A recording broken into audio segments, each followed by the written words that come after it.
vient d'apprendre. Il est mort à l'âge de 92 ans. C'était le fondateur du leader mondial de la restauration collective, Sodexo. Oh oui, alors à l'origine, il avait hérité de l'entreprise familiale d'avitaillement maritime basée à Marseille. Il l'a reconverti en groupe de restauration collective. On connaît l'histoire, c'est devenu un groupe du CAC 40 avant de quitter l'indice. Vous nous faites son portrait, Alexandra Paget.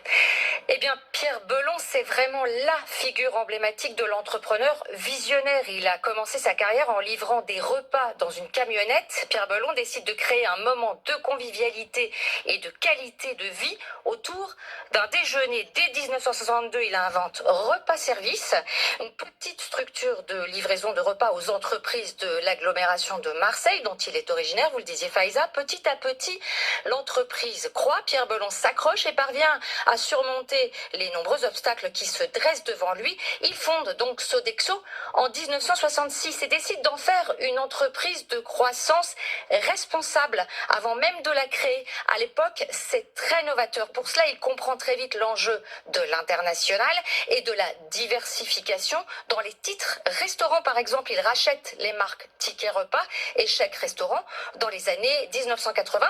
Son groupe est coté à Paris en 1983 et entre au CAC 40 en 1998. Pierre Belon a reçu le BFM Award de la saga familiale en 2012.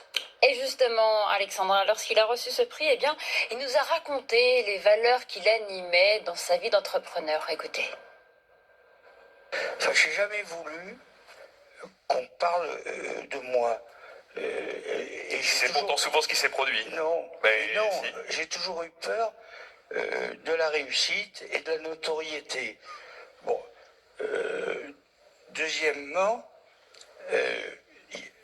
dans l'entreprise, on a une culture qui est ambition et modestie. Et ce dont j'avais peur, c'est que les médias développent mon ego. Et alors là, ça veut dire m'enlève toute capacité de jugement. Mais aujourd'hui, les choses ont changé. Parce que la communication envahit le monde. Nous sommes devenus une grande entreprise. Relativement, oui, 420 000 salariés, oui. Leader mondial des services de qualité de vie.